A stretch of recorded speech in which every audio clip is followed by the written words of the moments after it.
So I ended up paying, $1,200 for the inspection, ended up not doing the deal. Not because they didn't come out on the price, but when I started to go through more of the due diligence and asking them for lease renewals and rent roll, right, which is a ledger of all the rents and have they been paid. Asked them for a T12, which is a income and expense sheet that they weren't able to produce. Now, oftentimes, people may not be astute. That's what I was clerically, gonna say. Yeah, right? If they just not, maybe they just don't have the. Maybe, but you ain't got rent roll or T12, and the leases that you got all were signed in the last 30 days. Okay, yeah. For me, you know what I'm saying? They say that's a red flag. That would be a red flag. Why is them having leases only on 30 days a red flag? So here's the deal. They wanted top dollar for this building, okay? And like I got 100 plus units, so I kind of know what the rents are in this area, in all areas around Detroit. Their rents were some of the best I've ever seen with respect to Section 8 vouchers. Right.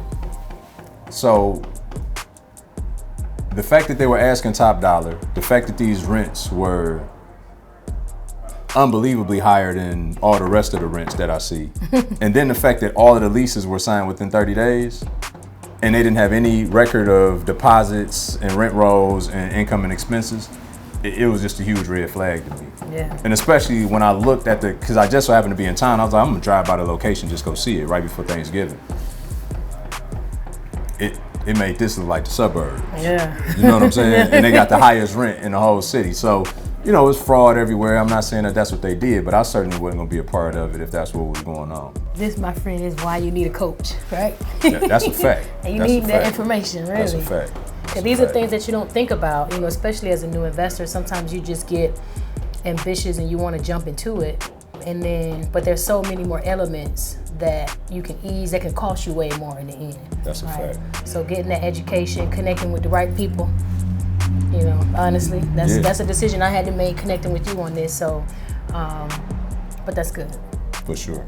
What's your biggest surprise as a new investor? What was my biggest surprise as a new investor?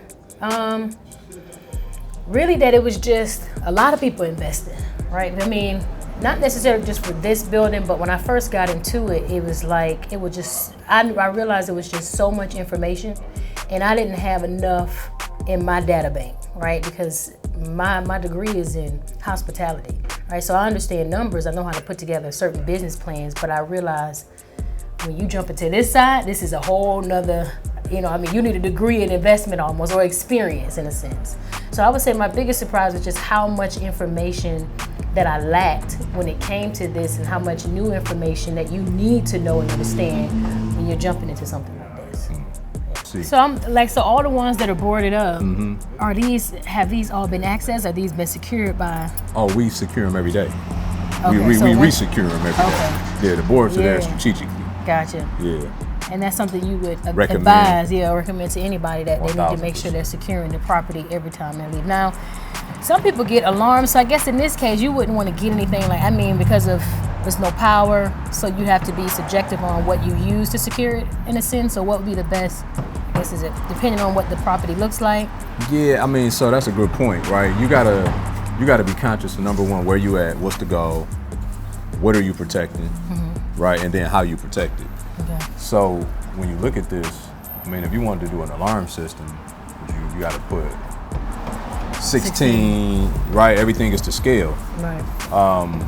So we got the wrought iron fence. It's got some safety mechanisms on it. Yeah. A lot of the time, it's not even necessarily prevention; it's deterrent. If it becomes that much of a deterrent, then the prevention would naturally happen, because at some point somebody gonna see something. Yeah. Right. So it's understanding that, but then like we got a 40-unit building with one door entrance, then we're gonna put an alarm on the building because it's that one door entrance. Gotcha. So it's just based on application. Okay. This is a garden style building. Now where's the parking for it here? Is there any parking? You got a lot of good questions there. So again, understanding where you at, who's your client, it's low income housing, right? People more often than not gonna take public transportation. The 4 cars that may exist could park in front or on the side of the building. And I guess something you should be researching, and looking at 1,000%, because Same situation with a market rate tenant. That's a problem if you don't have parking. And people buy buildings and forget that all day, every day. Yeah. And they like, man, where can I?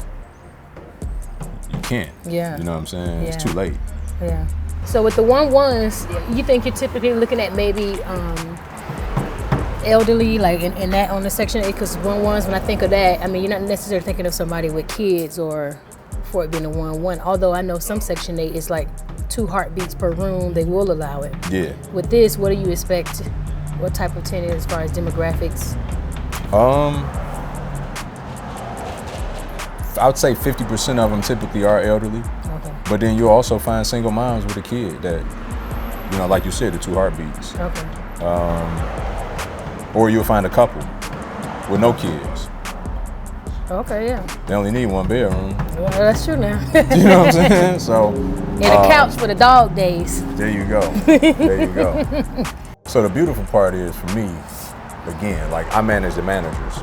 So I really just look at what's my desire in terms of outcome and then reverse engineer that process with them. You know, so like for instance, I understand that my property management company is phenomenal at fulfillment, taking care of tenants, very organized, a lot of transparency. I can see all the puts and takes of the month in terms of what's going on with the money. They got very good processes as it pertains to that.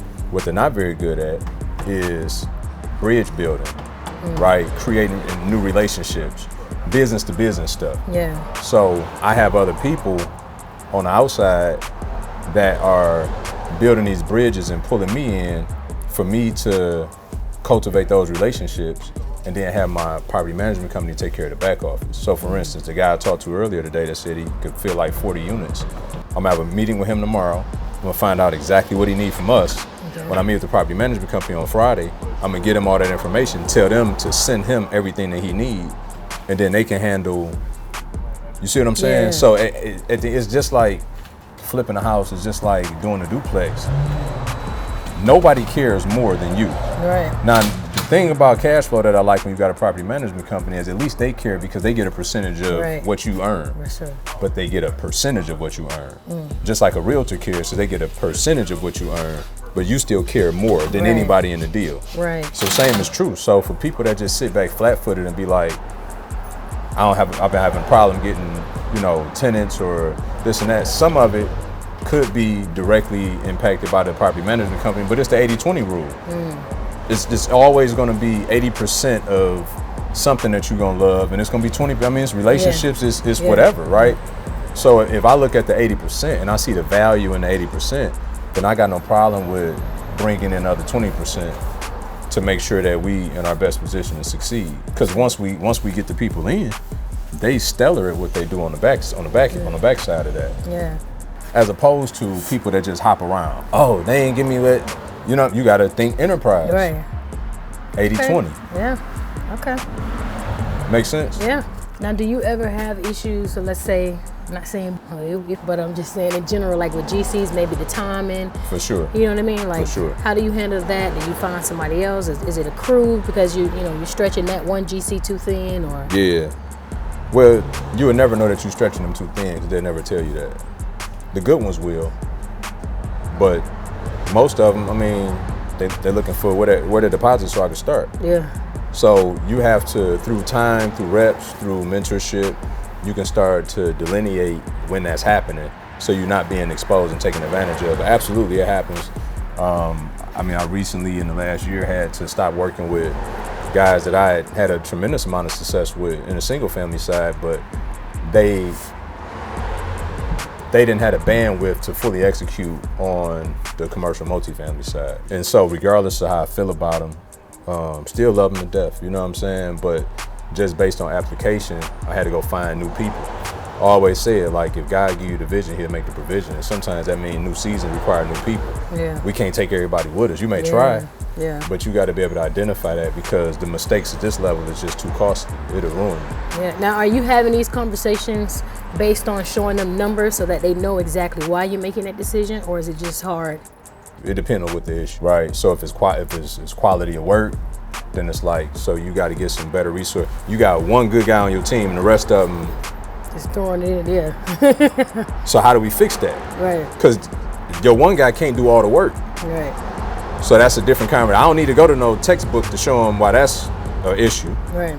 You know, now we having somebody who called every day, every other day with a newfound issue and another change order. I had contractors like that, change order you to death. Yeah. It's like, bro, you know, with all due respect, I'm not asking you to do nothing for free, but I'm looking for team players. Yeah.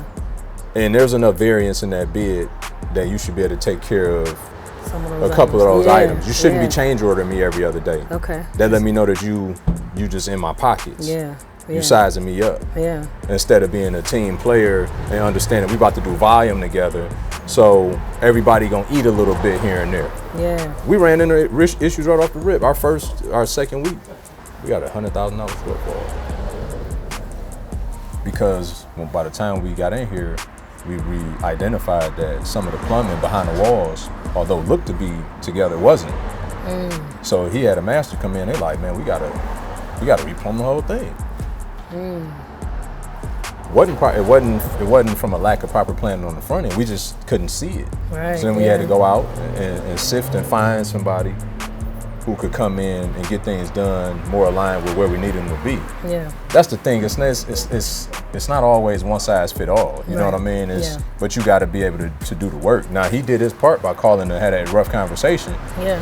I did mine by having another rough conversation with him. You know what I'm saying? And so, and I'm gonna be honest. It was funny because the project manager, she was like, B, I done been around you. Like, God always take care of you. I said, you know what? Matter of fact, let's pray right now. We didn't even get off the call. We prayed right then. 2 days later, he called. He had another guy. It's a 30% of what. Wow. You know what I'm saying? Yeah. And it don't just stop at prayer. It's seeking, it's asking. Yeah. It's like we went through that process and quickly. He also man of faith. And so anyway, it's just important who you do business with, who you surround yourself with. Because just as well as that didn't rest well with me, it didn't rest well with him, but he still had to be responsible enough to have the conversation. Yeah, yeah. You know, the electrical issue, right? Having to go in and change all these panels, that wasn't planned either. Yeah. Right? So it's a difference between viable change orders that wasn't a result of negligence, and then there's a difference between somebody that's over here acting like an inspector instead of a contractor and looking for every little nook and cranny where you can say, oh, we ain't covered this in our first bid, we ain't talk about this one. And you get a sense of who they are. Yeah, okay. And just about every contractor got a bad habit. I mean,꯫ I'm not a guy blanketed statements, but I'm just saying based on my experience, and the guy that kept hitting me with change orders later came out, he had a promiscuity issue. Like the ladies of the night. Yeah. You know what I'm saying? And like them gambling tables a little bit too much. Yeah. So he was looking for new ways to create new money every day. And right game, just the wrong guy. Yeah.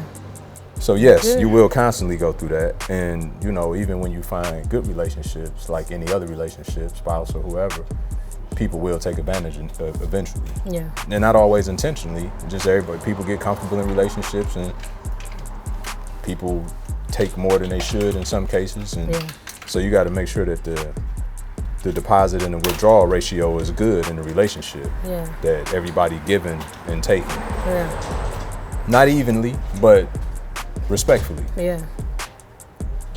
That makes sense? Yeah, it makes a lot of sense. Okay.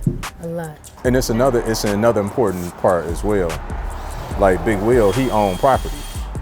So when he making decisions, he not just thinking of only from a contractor perspective, he also thinking as an owner how it would impact me. He's empathetic to that because he's also a property owner.